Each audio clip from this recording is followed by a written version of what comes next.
అందరికీ నమస్కారం. విజయసాయి రెడ్డి అలియాస్ ఏటు ఏబిసిడీలు తెలియనోడు ఉంటాడేమో కానీ ఏటు అంటే విజయసాయి రెడ్డి అని తెలియనోడు మాత్రం ఉండడు. కోతికి కొబ్బరి చెప్ప దొరికినట్లుగా ఇతగాడికి ఎంపీ పదవి, ఆ పైన ఒక ట్విట్టర్ అకౌంట్ దొరికింది. ఇతన్ని ముద్దుగా ట్విట్టర్ రెడ్డి అని కూడా పిలుస్తూ ఉంటారు. ఇతని ట్విట్టర్ అకౌంట్లో ఇతను చేసే ట్వీట్లు చూస్తూ ఉంటే సొంత పార్టీ నాయకులు కార్యకర్తలే అసహించుకునేటటువంటి పరిస్థితి. ఇక అర్థం చేసుకోవచ్చు ఎంత వరస్ట్గా స్థాయికి దిగజారి ఇతను ట్వీట్లు చేస్తాడు అనే విషయం.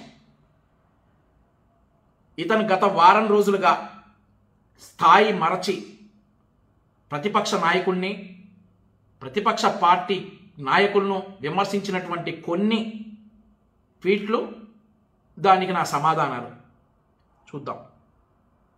అక్టోబర్ 26వ తారీఖు నారా లోకేష్ గారు పశ్చిమ గోదావరి జిల్లా పర్యటనలో ఉండగా ట్రాక్టర్ స్కిడ్ అయ్యి పక్కకు జరిగింది. మనిషి అనేవాడికి ప్రమాదం అనేది జీవితంలో ప్రతిరోజు జరగవచ్చు, నెలకొకసారి జరగవచ్చు, జరుగుతుంది. ఖచ్చితంగా ప్రమాదం జరుగుతుంది. దాన్ని ఇతను ఏమంటాడంటే, బాబు చిట్టి లోకేశం, ఇంతకీ నువ్వు ఎక్కిన ట్రాక్టర్ గుంతలో పడిందా, లేక నువ్వు ట్రాక్టర్ ఎక్కడం వల్ల భూమిలో గుంత పడిందా? ప్లీజ్ చెప్పు. దీనికి మా దగ్గర సమాధానం నీ స్థాయిలో చెప్పాలంటే విజయసాయి రెడ్డి, బాబు వేసా ముసలి నక్క, నువ్వు జనం సొమ్ము మింగి జైలుకి వెళ్ళావా? జైలుకి వెళ్ళడానికి జనం సొమ్ము మింగావా? లేక బాబు వేసా ముసలి నక్క, నువ్వు కేసీఆర్ని చూడగానే కాళ్ళ మీద పడతావా? లేక కాళ్ళ మీద పడాల్సి వచ్చినప్పుడల్లా కేసీఆర్ నీకు కనిపిస్తాడా? ఇట్లాంటి దిగజారుడు మాటలు నువ్వు ఒకటంటే మేము 100 అంటాం. సరే, చిట్టి లోకేశం అది ఇది అంటా ఉన్నావు. మన ప్రెస్ మీట్ చూసావా లోకేష్ గారిది? 56 నిమిషాలు విజయసాయి రెడ్డి చూసావా?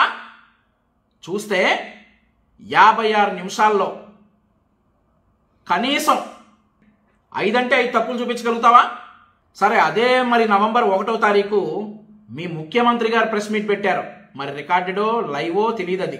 ఆ ప్రెస్ మీట్లో 7 నిమిషాల్లో నేను 20 తప్పులు చూపించగలను. నువ్వా మా నాయకుడు లోకేష్ని విమర్శించగలిగేది? లోకేష్ గారికి ట్రాక్టర్ నడపడం రాకపోవడం వల్ల రాష్ట్రానికి వచ్చిన నష్టం ఏమీ లేదు. అదే మీ నాయకుడు జగన్మోహన్ రెడ్డి గారికి రాష్ట్రాన్ని నడపడం రాకపోవడం వల్ల పడుతున్న ఇబ్బందులు ఒకసారి క్షేత్రస్థాయిలోకి ఒకసారి గ్రౌండ్లోకి వచ్చి చూడు. బూతులు తిడుతున్నారు జనం, తెలుస్తుంది.